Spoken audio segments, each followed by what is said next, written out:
Mga kabunyog, pagkwentuhan natin itong grupo nila Baligod at saka yung mga Maleta Boys. Napansin nyo, biglang natahimik, ano? Ha?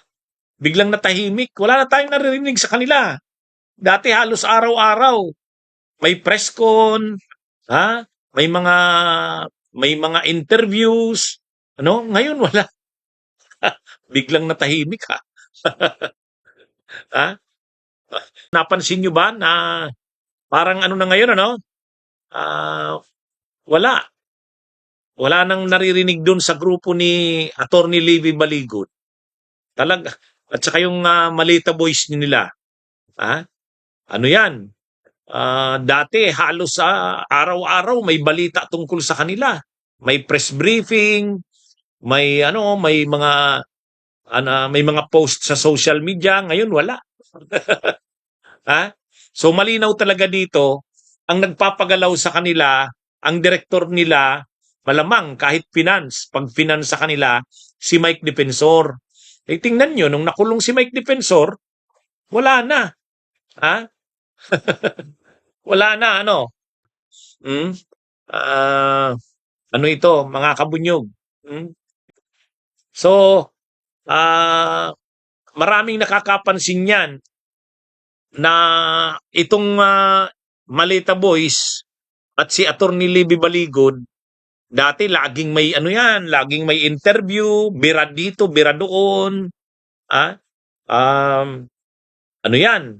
Laging ano sila, nanghahamon na dapat daw imbestigahan ang anomalya sa flood control. At dapat daw yung mga mastermind tulad ni Martin Romualdez, ni Sandro Marcos, o dapat daw yun daw ang maimbestigahan, madiin. Dati ganun lagi yan, araw-araw yan. Ha? O, ngayon wala na. Ano kayang nangyari? Wala na ba yon? Ha? Biglang natahimik eh.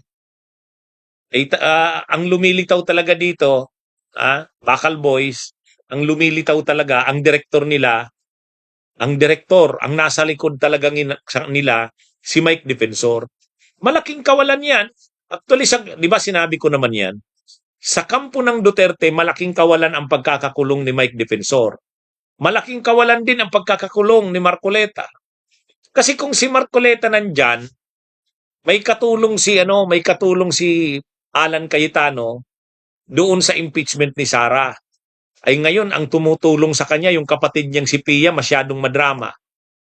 Oh. Tapos si Robin Padilla, laging palpak, sablay. Ha? O ngayon, wala na si Marcoleta, walang katulong si Alan Cayetano. Si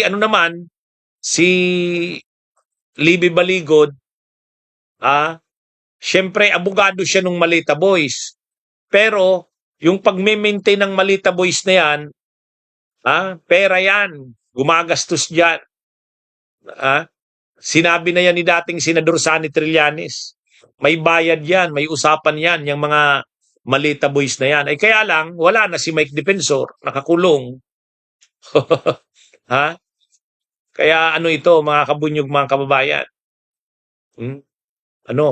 Siguro nag-a-adjust pa sila Libito Baligod. Dati, siguro bawat galaw nila, nandyan si Mike Defensor para tustusan sila. At si Mike Defensor din ang nagsasabi sa kanila kung anong gagawin. Pati yung mga venue.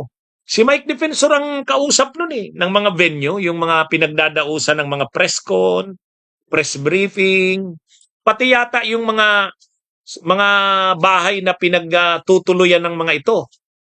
Mayroong bahay di umano doon sa isang mamahaling subdivision. Doon tumutuloy itong mga ex-marines na to, itong mga Malita Boys.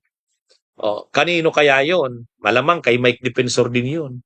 Yung mga press briefing, press con, ginaganap sa kung saan-saan. Ang ano doon, si Mike Defensor.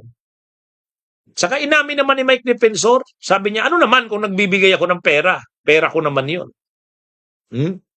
Ngayon, paano pagagalaw yung mga Malita Boys na yan? Nakakulong na si Mike Defensor. Kaya, mapapansin mo talaga, yung mga Malita Boys na yon gumagalaw dahil may nagpifinance sa kanila, dahil may direktor na nasa likod nila at si Mike Defensor yun. Eh ngayon, wala na, nakakulong na si Mike. May problema pa yung pamilya. Baka makulong pa yung asawa at 2 anak. Non-bailable pa naman, plunder din. Ay qualified human trafficking. Mm. Kaya ito mga kabunyog, mga kababayan? Wala na, hindi na. Ano na kayang mangyari doon sa Malita Boys? Hindi naman yun kaya ni Baligod na tustusan. Si Baligod, abogado. Kumbaga, siya yung nag-handle ng mga Malita Boys sa usaping legal. Pero yung panggastos nila, kung totoo yung sinasabi ni dating Senador Sonny Trillanes na may bayad yung mga yan, sino pang magbabayad niyan? Kaya, ito? Malaking kawalan si Mike Defensor sa kanila. Kasi yung lahat ng kailangan nila, si Mike Defensor ang tumutustos. Si Mike Defensor din ang nagtuturo kung anong gagawin, anong sasabihin.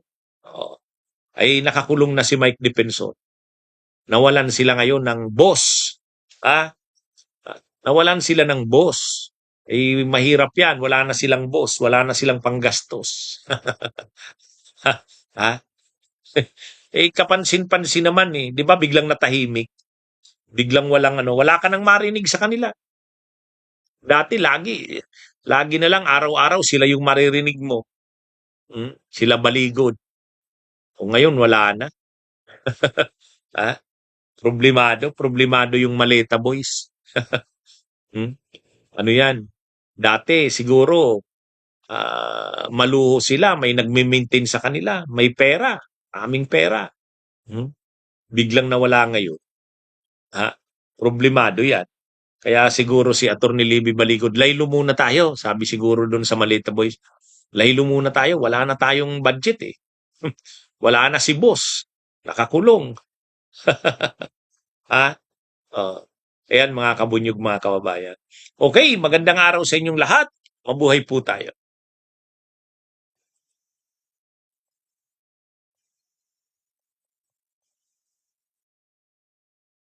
Bunyog, halikan na kasama ka. Bunyog, kapag buklod ay may pag-asa. Luzon, Visayas, Mindanao, isa ang pananaw. Sa bagong Pilipinas ang bunyog isisigaw.